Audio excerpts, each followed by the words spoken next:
बड़कागांव की पूर्व विधायक अंबाजी यहाँ आई थी और वो कह रही हैं कि हजारीबाग के सांसद, विधायक, बड़कागांव के विधायक सभी उनको निशाने पर रखे हैं, उनसे जल रहे हैं आप लोग। कह रहे हैं कि शादी तक की सलाह देते हैं आप। किनको शादी तक का सलाह देते हैं? अंबाजी को शादी का सलाह दे। अगर हम लोग पास या किसी के पास उतना समय नहीं है कि उनको शादी का सलाह दे या उनके पीछे समय बर्बाद करे। अपने आप को मीडिया के बीच में आने के लिए तरह तरह का प्रोपगंडा करना इन लोगों का खानदानी पेशा है। और उन्होंने अभी मैंने सुना बोल रही हैं कि हजारीबाग के विधायक आंदोलन नहीं करते। हम लोग झूठ मूठ कर आंदोलन करके कंपनियों को बरगला के पैसा ऐंठने का काम नहीं करते। इनका शुरू से खानदानी पेशा है। ये खानदान के पूरे पीढ़ी चला आ रहा है कि कंपनी को कैसे बरगलाएं और किस तरह से जनता को दुख पहुंचाएं, जनता को कैसे कम से कम मुआवजा मिले। आज हजारीबाग में और बड़कागांव में इन्होंने जो भी आंदोलन किया उसका हर्ष किया हुआ। ये जरा उनसे पूछिएगा किस आंदोलन से जनता को क्या फायदा हुआ, किस जनता को कितना फायदा दिलाया। इधर आंदोलन करते हैं और दूसरे दरवाजे से कंपनी से मिलते हैं और कंपनी से पैसा लेते हैं और जाके आंदोलन रोकते हैं। ये इनका मीडिया बंधु भी जानते होंगे, इनका पुराना पेशा है और इसलिए जनता इनको अपने दिलों से नकार चुकी है। अब जनता के बीच में कभी आने वाले नहीं है। तो इस तरह का मीडिया के बीच में आना, मेरे को शादी का सलाह देते हैं। अरे अगर कोई दिया तो मत लो ना, आपको लेने की क्या जरूरत है? शादी का सलाह देते हैं या करते हैं, इसके लिए मीडिया बना हुआ। कैसे विकास होगा झारखंड का, उसमें अगर कुछ है तो आप बताइए। कह रहे हैं कि वो आप लोग सलाह देते हैं उनको कि अपनी जमीन की लड़ाई नहीं लड़ते हैं। कह रहे हैं कि हम अपनी भी लड़ाई लड़ रहे हैं और जो वहाँ विस्थापित हैं उसकी भी लड़ाई लड़ रहे हैं। आप ये अलग से क्यों कहते हैं? इनके परिवार को पिछले कई वर्षों से बड़कागांव के जनता को गुमराह किया। परिवार के लोगों को जो रवैया रहा, वहाँ की जनता ने इनको नकार दिया है। और अगर जनता के बीच में अभी भी वक्त है कि जाएं, बढ़िया से काम करें, अच्छे मन से काम करें, पैसा को छोड़ के काम करें, तो आने वाले दिन में इनको फायदा होगा।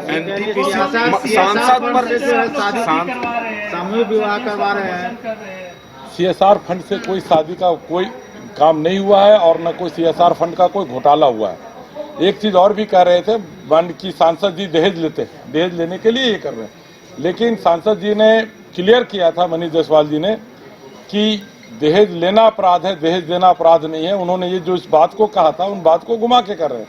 उन्होंने बात को कहा था कि अगर इनकी भी शादी होगी और इनका भाई भी कोई गिफ्ट देना चाहेगा तो दहेज की संज्ञा में नहीं आएगा, संज्ञान में नहीं आएगा, भाई भी दे सकता है।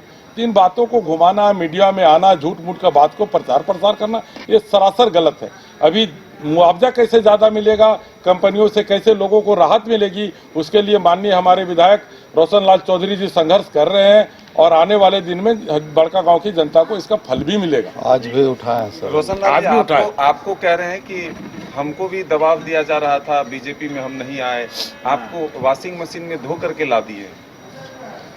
देखिए, सबसे पहले तो हम एक एक करके जवाब देना चाहेंगे कि अभी आप ही लोग के द्वारा सवाल आया है कि पूर्व विधायिका ने कही कि शादी का सलाह दिया जा रहा है।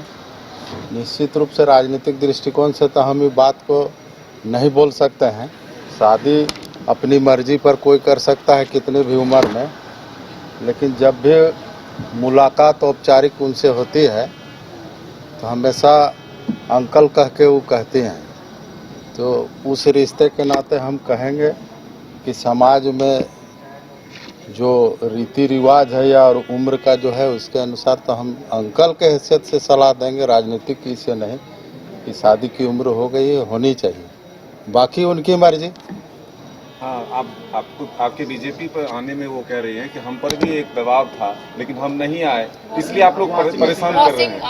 आप लोग बीजेपी जाते हैं तो निश्चित रूप से हमारे या हमारे परिवार या हम लोग जिन लोगों के ऊपर आरोप लगाया गया है उन लोग के ऊपर किसी तरह का आज तक सरकारी एजेंसी से, ना राज्य के किसी एजेंसी से या केंद्र के एजेंसी से किसी के ऊपर, ना प्रदीप बाबू के ऊपर, ना मेरे ऊपर, ना मनीष जायसवाल के ऊपर किसी तरह का कोई आज तक कोई आरोप नहीं है, लगा भी नहीं है। सीधी की बात तो छोड़िए,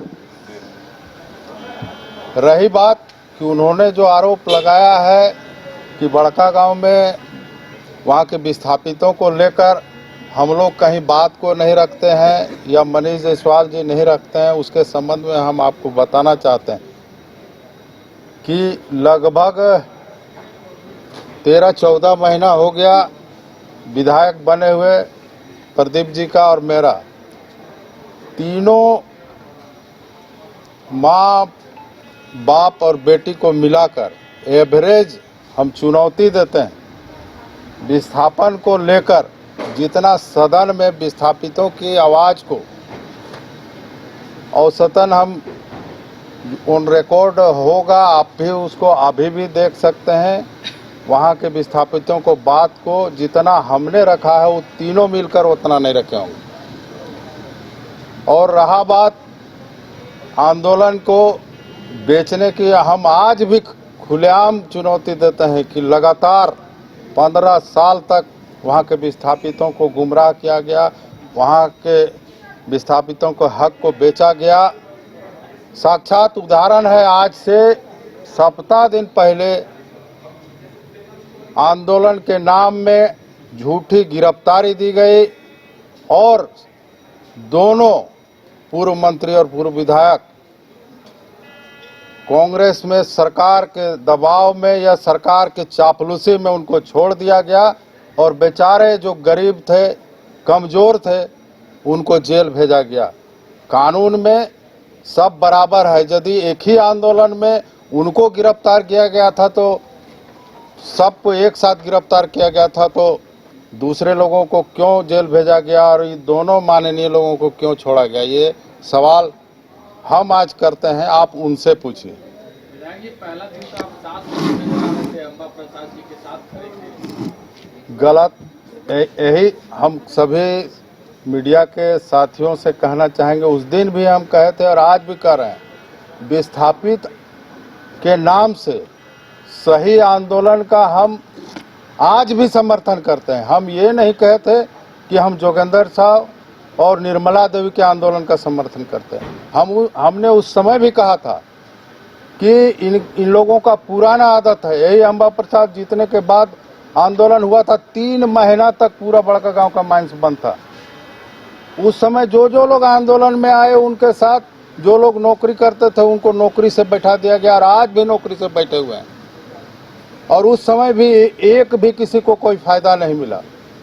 और इनके आंदोलन के समय साथ आंदोलन करने वाले लगभग 25 से 30 आदमी को जेल भेजा गया, झूठा केस किया गया। और इनके ऊपर हम आज भी बता रहे हैं कि जो केस हुआ है झूठा है, अपने से करवाए हैं और सब इनका केस वापस होगा, ये हम आपको बताना चाहते हैं। सभी सांसद विधायक मिलकर उनके परिवार को टारगेट कर नहीं, हम टारगेट आज ऑन रिकॉर्ड आप भी देख सकते हैं कि हमसे पहले वो अब प्रेस में आपके पास आकर अपना बयान दिए हैं, उसके बाद हम बयान दे रहे हैं।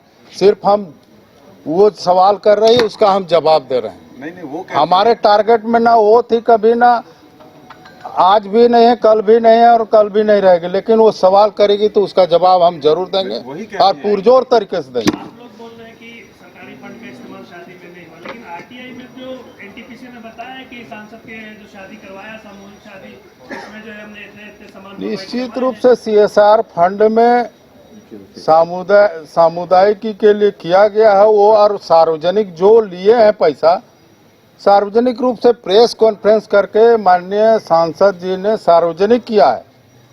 कोई छिपने छिपाने की बात नहीं है। जो भी कंपनियां किस मकसद से दी हैं वो सार्वजनिक है, पब्लिक डोमेन में है, वो देखा जा सकता है।